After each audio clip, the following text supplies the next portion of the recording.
बच्चों Young's double slit experiment की fringe width की डेरिवेशन के बाद अब हम कुछ सवाल करेंगे यंग्स डबल स्लिट एक्सपेरिमेंट पे।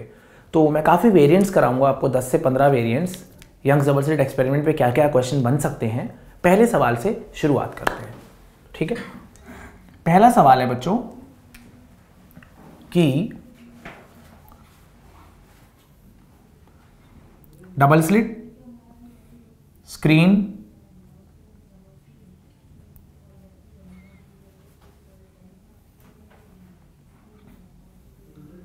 ये हो गया सोर्स स्लिट, एक स्लिट S1 और एक स्लिट S2, राइट। हुआ क्या है हमने एक वेवलेंथ लाइट ली, λ1 लिया हमने 7000 एंगस्ट्रॉम, ठीक है। और इस पॉइंट P पे हमें 5th ऑर्डर मैक्सिमा मिला। 5th order maxima is obtained at P। अब हमसे बोल रहे हैं what order maxima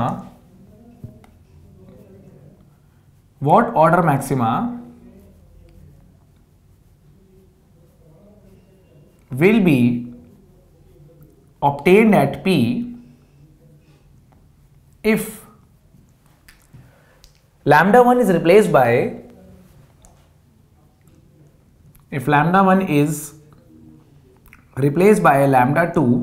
λ2 equals to 5000 angstrom. अगर हम λ1 को रिप्लेस कर देंगे λ2 से और λ2 की वैल्यू है 5000 एंगस्ट्रॉम, राइट। तो देख लेते हैं distance of nth maxima from centre of screen क्या होता है बच्चों, capital D n lambda by small d। xn हो गया ये डिस्टेंस है ना, स्क्रीन के सेंटर से ये दूरी, ओके राइट। तो इन्होंने बोला है λ1 जब हमने लिया है 7000 एंगस्ट्रॉम तो मैक्सिमा मिल रहा है, 5वां मैक्सिमा मिल रहा है P पॉइंट पे, तो ठीक है। x क्या आएगा देखो, कैपिटल D स्मॉल d, 5वां मैक्सिमा जब λ1 कितना है बेटा, λ1 है हमारा 7000 एंगस्ट्रॉम, राइट। अब अगर हम λ1 को λ2 से रिप्लेस कर देते हैं तो P पॉइंट पे कौन सा मैक्सिमा मिलेगा, ओके। तो x दूरी तो वही रहेगी, पॉइंट तो P है अभी भी, ठीक है। तो capital D by small d, order हमें नहीं पता लेकिन वेवलेंथ हो गई अब की बार 5000 एंगस्ट्रॉम। दोनों x की वैल्यूज को हम इक्वेट कर लेते हैं, ठीक है। दोनों x की वैल्यूज को हमने इक्वेट कर दिया तो क्या आएगा, capital D by small d into 5 into 7000 angstrom equals to capital D by small d into n2 into 5000 angstrom, capital D by small d, capital D by small d, angstrom से angstrom 0 0 0 0 0 0, 5 से 5 cancel, यहाँ से n2 आ गया 7। तो मतलब उसी point P पे अब की बार 7th ऑर्डर मैक्सिमा मिल रहा होगा, ठीक है। तो पहले जिस पॉइंट पे 7000 एंगस्ट्रॉम के लिए जिस पॉइंट पे 5th ऑर्डर मैक्सिमा मिल रहा था, अब 5000 एंगस्ट्रॉम के लिए उसी पॉइंट पे 7th ऑर्डर मैक्सिमा मिलेगा, राइट। नोट कर लीजिए आप बेटा।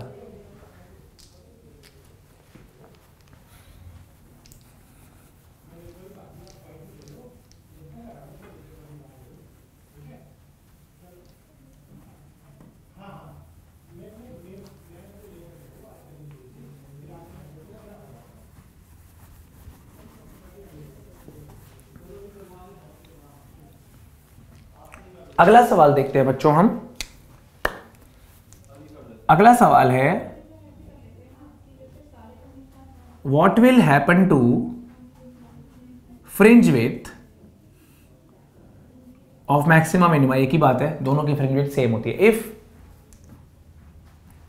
येलो लाइट, जो YDAC का एक्सपेरिमेंट था, YDAC experiment, Young's double slit experiment में हम येलो लाइट इस्तेमाल कर रहे थे, उसकी जगह में रेड लाइट रिप्लेस कर दी। What will happen to fringe width if yellow light is replaced by red light. Fringe width पे क्या फर्क पड़ेगा अगर हमने येलो लाइट को रेड लाइट से रिप्लेस कर दिया। तो भाई बहुत सिंपल बात है कि फ्रिंज विड्थ का फॉर्मूला होता है capital D lambda by small d। तो फ्रिंज विड्थ जो है वो डायरेक्टली प्रोपोर्शनल होती है वेवलेंथ के। तो अगर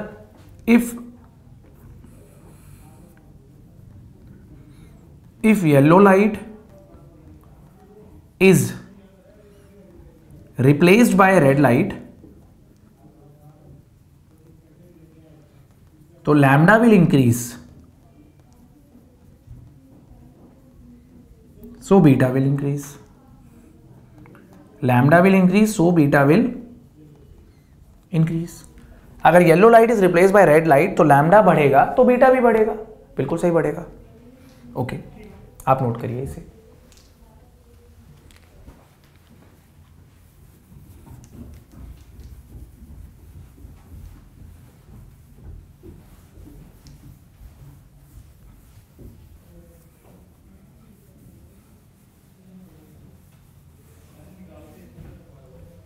अगला सवाल देखते हैं बच्चों। अगला सवाल है what will happen to fringe width if whole Young's double slit apparatus is immersed in water, is immersed in water। ठीक है, what will happen to fringe width अगर पूरे के पूरे यंग्स डबल स्लिट एपरेटस को हमने पानी में इमर्स कर दिया। ठीक है बच्चों, तो देखो ऐसा है बेटा, बीटा इन एयर होता है capital D lambda in air by small D. अगर आपने पूरे एपरेटस को पानी में इमर्स कर दिया तो पानी में इमर्स करने से कोई स्क्रीन और डबल स्लिट के बीच की दूरी नहीं बदलेगी, दोनों स्लिट्स के बीच की दूरी नहीं बदलेगी, but wavelength of light water में बदल जाएगी। ठीक है बेटा, right. Beta in air by beta in water अगर मैं डिवाइड करूं तो आएगा lambda in air by lambda in water.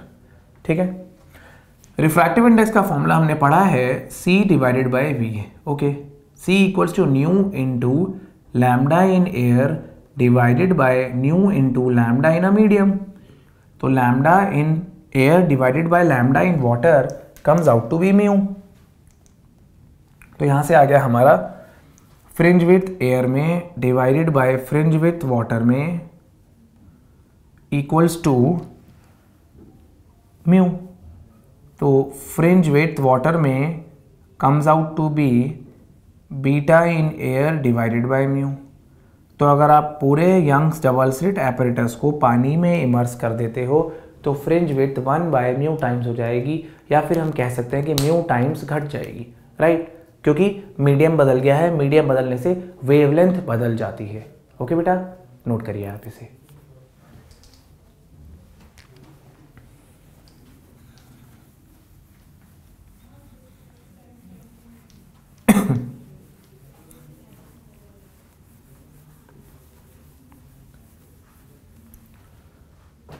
Fourth सवाल देखते हैं बच्चों हम, ये इंपॉर्टेंट सवाल है बच्चों।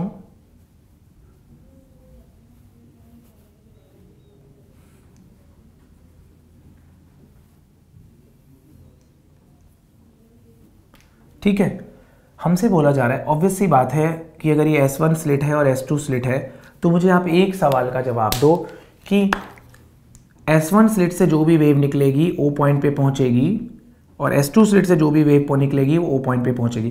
दोनों क्या बराबर डिस्टेंस ट्रैवल कर रहे हैं? क्या दोनों बिल्कुल बराबर डिस्टेंस ट्रैवल कर रहे हैं, ये वाली वेव और ये वाली वेव? तो आंसर है हाँ।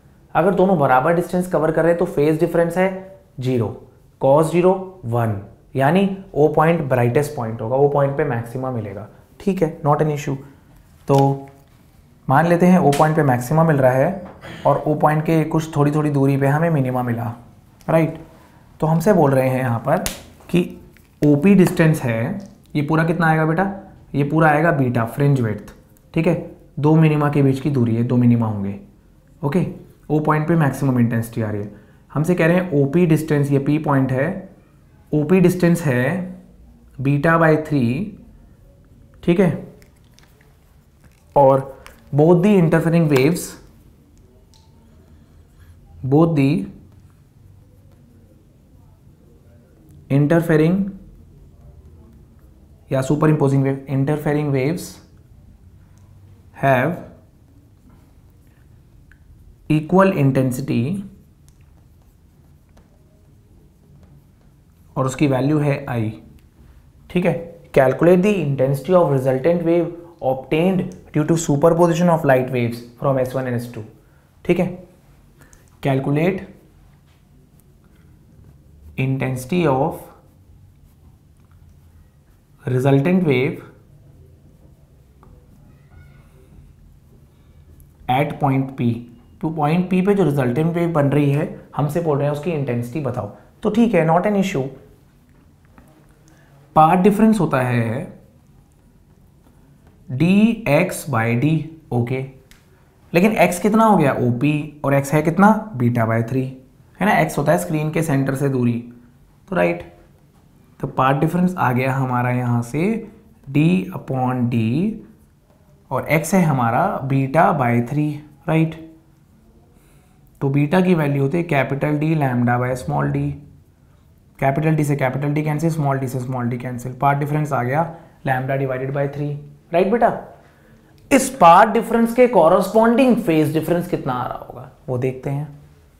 तो फेज डिफरेंस हो गया 2π divided by lambda multiplied by path difference. तो ये आ जाएगा 2π बाय लैम्डा और पाथ डिफरेंस आ जाएगा λ/3। तो यहाँ से हमारा फेज डिफरेंस आ जाएगा 2π डिवाइडेड बाय 3। यहाँ से हमारी वैल्यू फेज डिफरेंस की आएगी 2π divided bye 3, right.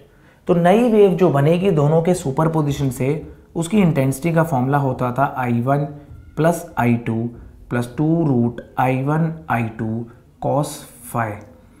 I1 I2 दोनों की वैल्यू सेम है, I plus I plus 2I cos phi। 2I plus 2I cos of 2π/3। 2I plus 2I cos 2π/3 is -½ तो यहाँ से रिजल्टेंट इंटेंसिटी हमारी आ जाएगी I के बराबर। तो P पॉइंट पे इंटेंसिटी उतनी होगी जितनी अकेले एक वेव की इंटेंसिटी है, राइट बेटा। आप नोट करिए इसे, ठीक है। हमने क्या किया है, हमने OP पॉइंट तक के लिए पाथ डिफरेंस निकाला।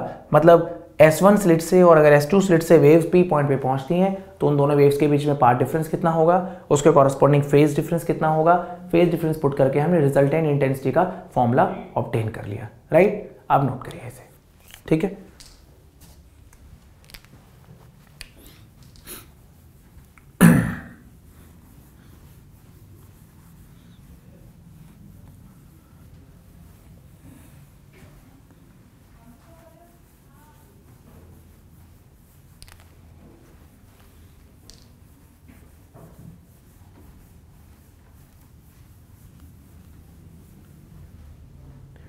अगला सवाल देखते हैं बच्चों।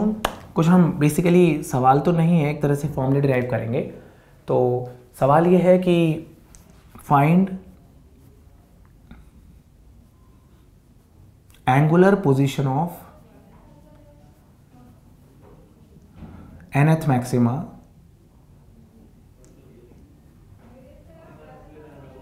Angular width of nth maxima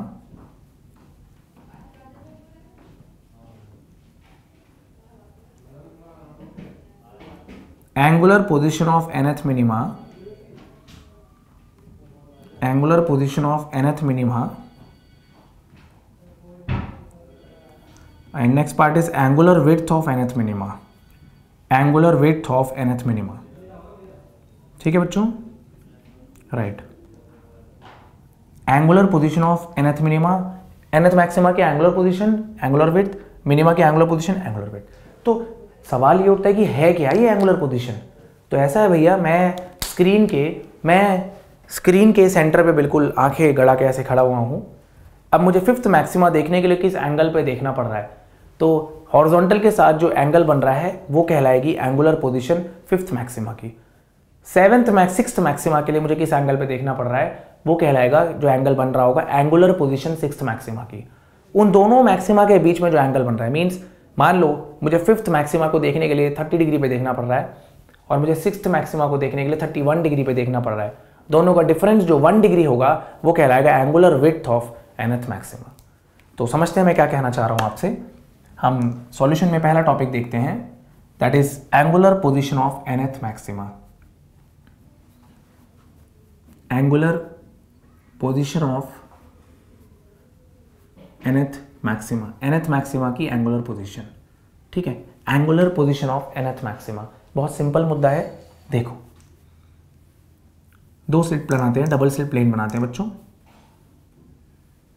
ये डबल स्लिट प्लेन हो गया हमारा, ओके। दोनों स्लिट्स के बीच की दूरी हो गई d, राइट। मान लो हम nth मैक्सिमा देख रहे हैं किसी एंगल पे, थीटा एंगल पे देख रहे हैं nth मैक्सिमा थीटा n। तो आपको पता है कि d साइन थीटा क्या होता था, पाथ डिफरेंस, और मैक्सिमा के लिए n लैम्डा। तो ठीक है, for nth maxima path difference d sine theta is n lambda.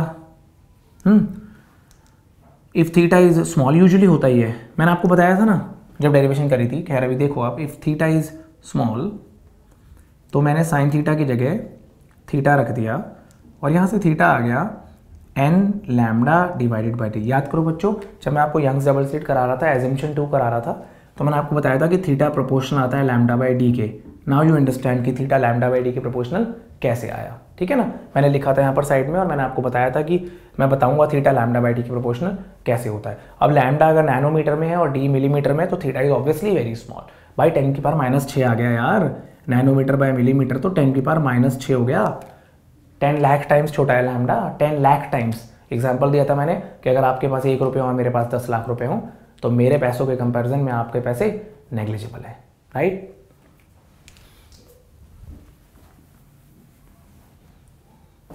तो ये हो जाएगा आपका angular position of nth maxima. ठीक है, किस एंगल पे देखना पड़ेगा nth मैक्सिमा देखने के लिए, angular position of nth maxima. अगले मैक्सिमा के लिए किस एंगल पे देखना पड़ेगा हमें, p dash. This will come out to be theta times n+1। तो ये आ जाएगा theta n+1 is n+1 lambda by d। ये होता है angular position of n+1th maxima. ये क्या कहलाता है बच्चों, ये कहलाता है angular position of n+1th maxima. ठीक है, दोनों का डिफरेंस निकालो, theta n+1 minus theta n is lambda by d। ये कहलाता है angular width of nth maxima. ठीक है, angular width of nth maxima. ये nth मैक्सिमा की एंगुलर विड्थ कहलाएगी बेटा। ठीक है, नोट करिए आप इसे। सेम कंडीशन अब हम मिनिमा के लिए भी करेंगे ट्राई, तब तक आप इसे नोट करिए। मैं क्वेश्चन रब कर दे रहा हूँ। अब वी ऑलरेडी नो कि हमें अब क्या करना है ना, एंगुलर विड्थ निकालनी है, एंगुलर पोजीशन nth मिनिमा की, अगले मिनिमा की और फिर डिफरेंस, राइट। देखो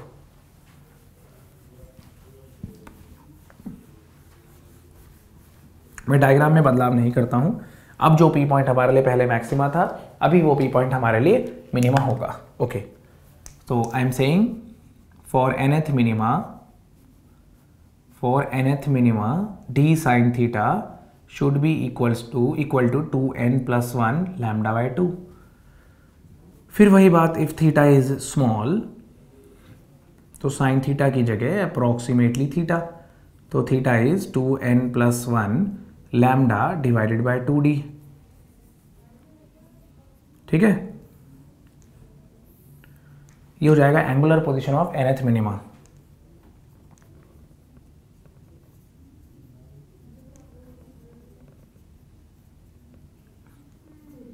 angular position of nth minima. ठीक है, अगले मिनिमा की कहानी समझते हैं। n की जगह जोश जोश में n+1 पुट करते हैं, 2 times n+1 +1 lambda divided by 2d। ये हो गया angular position of n+1th minima. ये हो गया हमारा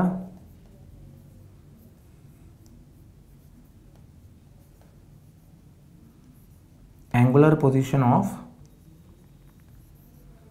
n प्लस वनथ मिनिमा, ये हो गया n प्लस वनथ मिनिमा की एंगुलर पोजीशन। दोनों का डिफरेंस हो जाएगा हमारा theta n plus one minus theta n, दोनों का डिफरेंस सॉल्व करके आएगा लैम्डा डिवाइडेड बाई डी, और ये आ जाएगा angular width of nth minima. ये हो जाएगा हमारा angular width of nth minima. ये आ गया nth मिनिमा की एंगुलर विड्थ का फॉर्मूला। ठीक है बच्चों, राइट। आप नोट करिए इसे, angular width of nth minima note करिए बच्चों आप इसे।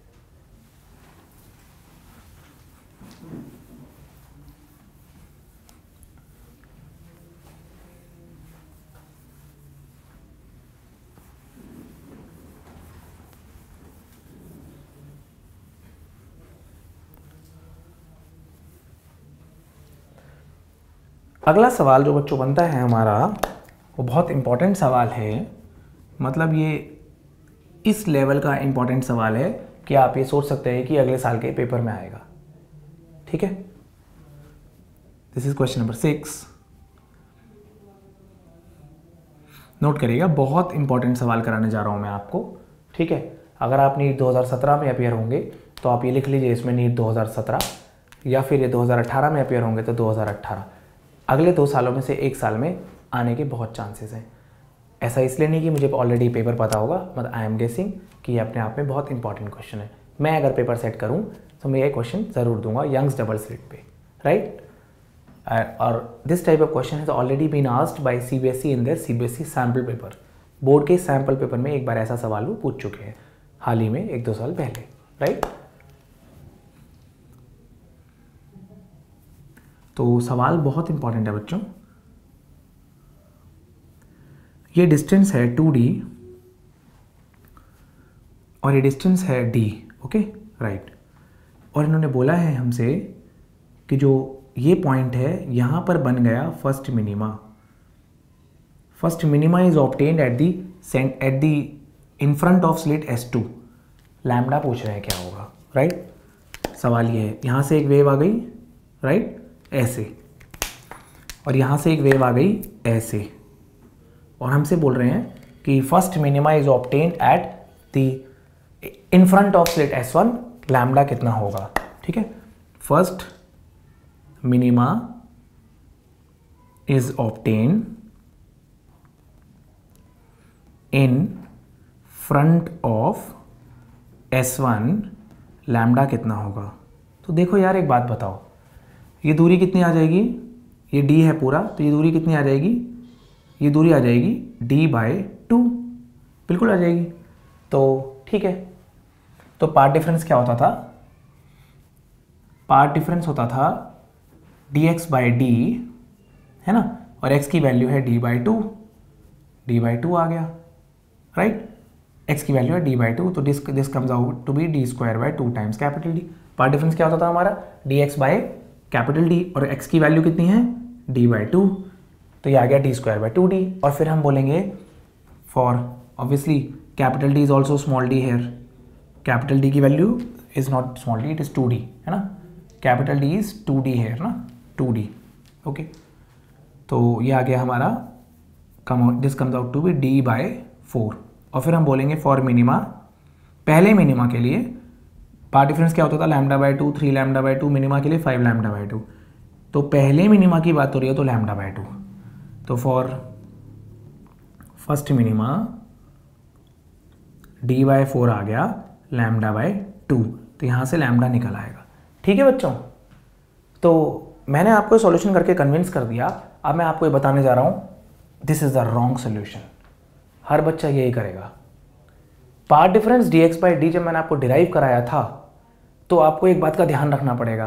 क्या ध्यान रखना पड़ेगा कि क्या दोनों एजम्पशंस करेक्ट हैं। अगर एजम्पशन 1 और एजम्पशन 2 दोनों करेक्ट हैं, तभी तो पार्ट डिफरेंस dx/d आएगा। अगर एजम्पशन करेक्ट ही नहीं है, एजम्पशन ट्रू नहीं हो रही, तो कैसे आ जाएगा पार्ट डिफरेंस dx/d। सॉल्यूशन की शुरुआत ही गलत हो गई, राइट। इस चीज का ध्यान रखना है आपको। आप अपना फॉर्मूले के हिसाब से जो आपने लर्न किया और अप्लाई कर दिया, आंसर पक्का गलत आएगा। ठीक है, अब सवाल उठता है कि फिर सही क्या है, करेक्ट सोल्यूशन देखो। This was a wrong solution. मैंने जानबूझ के आपको रॉन्ग सोल्यूशन करके दिखाया सो दैट आपको पता लगे गलती क्या थी। करेक्ट सोल्यूशन क्या है, देखो करेक्ट सोल्यूशन क्या है कि यहां पर जो पार्ट डिफरेंस है that will be S2P minus S1P। अगर आप यहां से परपेंडिकुलर बनाते हो तो भैया S1P और PQ बराबर नहीं होंगे, क्योंकि capital D is not much greater than small d। Small d and capital D are comparable. assumption 1 fails here, right? ठीक है, here capital D and small d are comparable, तो part difference will be not S2Q, it will be geometrically calculated S2P minus S1P। S2P minus S1P की जो geometrical value आ रही है वही तो होगा ना पार्ट डिफरेंस। तो निकालो, फिर निकालते हैं क्या आएगा। This is also d by 2, तो S2P here comes out to be बच्चों S2P by Pythagoras theorem, S2P is perpendicular square, that is d square plus base का square ना, 2d whole square।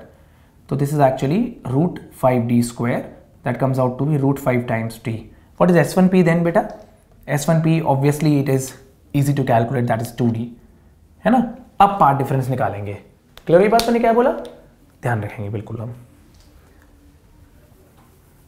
तो रॉन्ग सॉल्यूशन की तो जरूरत ही नहीं थी, इसलिए सर अभी कर देता हूं। ठीक है, पॉपुलर मिसकंसेप्शन है बच्चों, ध्यान रखना है आपको कि अजम्पशन ट्रू हो भी रही है या नहीं हो रही। आपने लिया YDSC का फॉर्मूला रटा और घोट के लगा दिया, बिल्कुल गलत आंसर आएगा। कॉन्सेप्चुअल एबिलिटी भी चेक कर सकते हैं वो आपकी।